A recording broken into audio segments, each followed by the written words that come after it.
আসসালামু আলাইকুম। সবাইকে স্বাগত জানাচ্ছি আমি নাইম ফাথম মুবিন। শুরুতে সংবাদ শিরোনাম। বাংলাদেশের সর্বশেষ গুরুত্বপূর্ণ আপডেট সংবাদে আপনাকে স্বাগত। শুরুতেই সংবাদ শিরোনাম, পরে বিস্তারিত। প্রথমেই জানাবো, বিপদসীমা 10 সেন্টিমিটার অতিক্রম করল তিস্তার পানি। বড় বিপদের মুখে বাংলাদেশের নিম্নাঞ্চল। টানা কয়েকদিনের ভারী বর্ষণ এবং উজান থেকে নেমে আসা পাহাড়ি ঢলে তিস্তা নদীর পানি দ্রুত বৃদ্ধি পেয়ে লালমনিরহাটের হাতীবান্ধা উপজেলার ডালিয়া ব্যারেজ পয়েন্টের সীমান্ত এলাকায় 10 সেন্টিমিটার উপর দিয়ে প্রবাহিত হচ্ছে। আজ রেকর্ড করা তথ্যের ভিত্তিতে এই তথ্য নিশ্চিত করেছে বাংলাদেশ পানি উন্নয়ন বোর্ড পাবো। তারা জানিয়েছে যে তিস্তা নদীর ডালিয়া পয়েন্ট এবং তিস্তার ব্যারেজের বিভিন্ন পয়েন্টে বিপদসীমার 13 সেন্টিমিটার পর্যন্ত পানি বৃদ্ধি পেয়েছে বিপদসীমার, যা দেশের জন্য খুব বড় ধরনের হুমকি। জানাবো, জুলাই সনদ বাস্তবায়নে সংসদে না হলে রাজপথে আন্দোলনে নামব বললেন গোলাম পরোয়ার। বাংলাদেশ জামাত ইসলামের সেক্রেটারি জেনারেল অধ্যাপক মিয়া গোলাম পরোয়ার বলেছেন যে বিএনপি ক্ষমতায় গিয়ে জুলাই গণ অভ্যুত্থান ভুলে গিয়ে জনগণের সঙ্গে বিশ্বাসঘাতকতা করছে। তাদের মুখে এক, অন্তরে আরেক। তাদের ভিন্ন রূপ দেখতে পাচ্ছে জনগণ। তিনি আরও জানিয়েছেন যে এখনও জুলাই সনদ বাস্তবায়ন এর কোনো সমাধান তারা করছে না। যদি তারা জুলাই সনদ বাস্তবায়ন না করে তাহলে রাজপথে নামবে জামাত সহ 11 দলীয় জোট।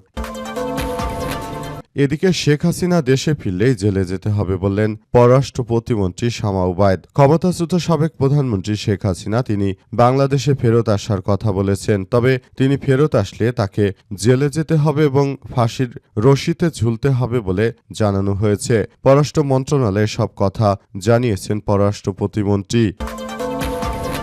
এরপর জানাবো, নিজ বাসা থেকে মা মেয়ের ঝুলন্ত মরদেহ উদ্ধার। দিনাজপুরের পার্বতীপুরে উপজেলায় মোস্তফাপুর ইউনিয়নের ছোট চণ্ডীপুর কালীরহাট এলাকায় নিজ বাড়ি থেকে মা এবং মেয়ের ঝুলন্ত মরদেহ উদ্ধার করেছে পুলিশ। আজ মরদেহ দুটি উদ্ধার করে পার্বতীপুরের আমবাড়ি পুলিশ তদন্ত কেন্দ্রে নিয়ে যাওয়া হয়। নিহতরা হলেন রিপেনচন্দ্র রায়ের স্ত্রী ছবি রানী 40 এবং তার মেয়ে পল্লবী রানী বয়স 15।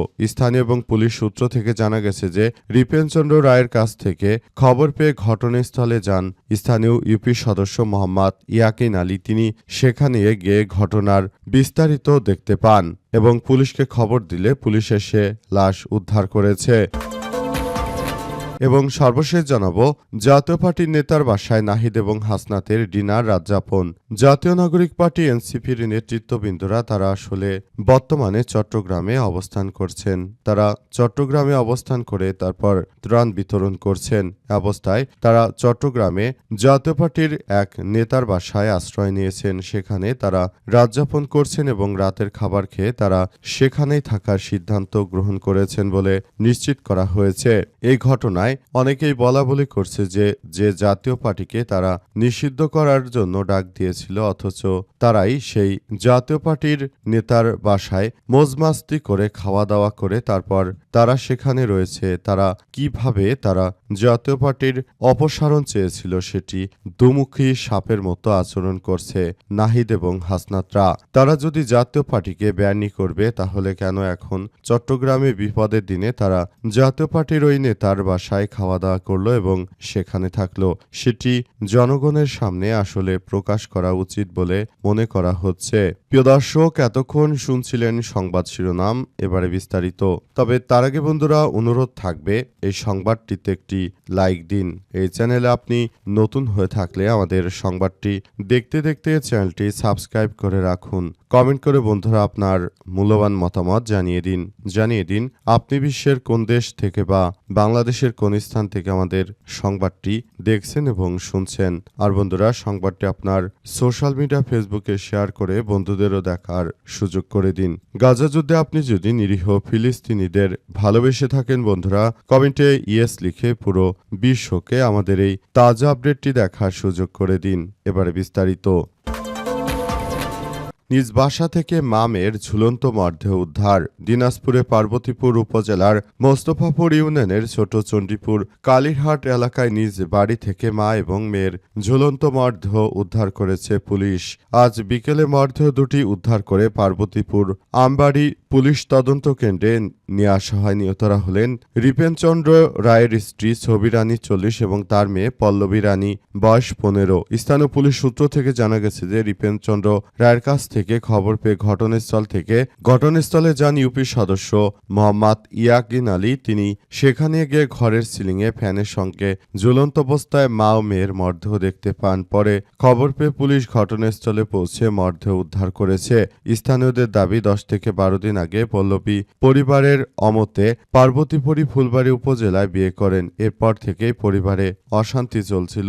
অভিযোগ রয়েছে ঘটনা দিনও পারিবারিক বিষয় নিয়ে রিপেনচন্দ্র রায়ের সঙ্গে স্ত্রী ও মেয়ের বাকবিতণ্ডা হয়। এক পর্যায়ে তাদের মারধরের ঘটনা ঘটে। এর কিছু সময় পর বাড়িতে অন্য কেউ না থাকার সুযোগে মা এবং মেয়ে ঘরের সিলিংয়ে ফ্যানের সঙ্গে ঝুলন্ত অবস্থায় আত্মহত্যা করে। তবে আত্মহত্যা নাকি অন্য কোনো ঘটনা তা তদন্ত করা হচ্ছে নিয়ে বলা যাচ্ছে না।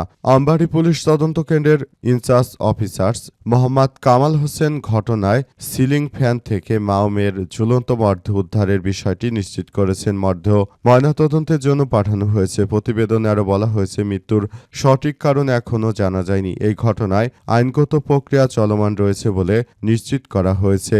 অবস্থায় পরিস্থিতি থমথমে অবস্থা বিরাজ করছে। জুলাই সনদ সংসদে বাস্তবায়ন না হলে রাজপথে নামা হবে বললেন গোলাম পরোয়ার। বাংলাদেশ জামাত ইসলামের সেক্রেটারি জেনারেল অধ্যাপক মিয়া গোলাম পরোয়ার জানিয়েছেন যে যদি এই মুহূর্তে বিএনপি তারা জাতীয় সংসদে জনগণের গণভোটের রায়কে তারা না মানে তাহলে অবশ্যই আমরা রাজপথে নামতে বাধ্য হব। তিনি আরও জানিয়েছেন যে রাজপথে নেমে যে কোনো মূল্যে আওয়ামী দুর্বৃত্তদের বিরুদ্ধে আমাদের কার্যকর অবশ্যই আমরা পালন করব বলে উল্লেখ করা হয়েছে।